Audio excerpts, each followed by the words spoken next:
Hi Tirupati friends. ఈరోజు మన తిరుపతిలో ఒక అద్భుత సంఘటన చోటు చేసుకుంది. ఎస్వి కాంప్లెక్స్ దగ్గర ఉన్న రామలింగేశ్వర స్వామి ఆలయంలోని శివలింగం కన్ను తెరిచింది. ఈ దృశ్యం చూసిన భక్తులు ఆశ్చర్యపోయారు. భక్తి శ్రద్ధలతో స్వామివారిని దర్శించుకున్నారు.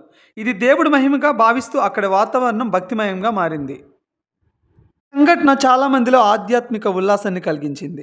ఆలయం వద్ద జనం భారీగా చేరి శివలింగాన్ని దర్శించేందుకు ఉత్సాహంగా ఎదురుచూస్తున్నారు. కొందరు ఈ ఘటనను దైవ సంకేతంగా భావిస్తూ ఇది శుభసూచకమని చెప్పుకుంటున్నారు.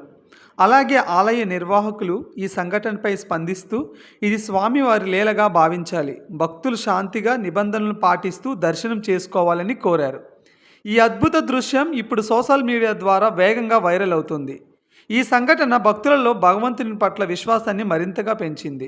మొత్తం తిరుమలలో ఉన్న భక్తులు కానీ, తిరుమలకు వచ్చే భక్తులు కానీ ఈ ఆలయాన్ని దర్శించాలనుకుంటే ఈ ఆలయం పేరు శ్రీ రామలింగేశ్వర స్వామి ఆలయం. మరికొన్ని కొత్త వీడియోస్తో మీ ముందుకు వస్తాను. Please follow and subscribe our channel.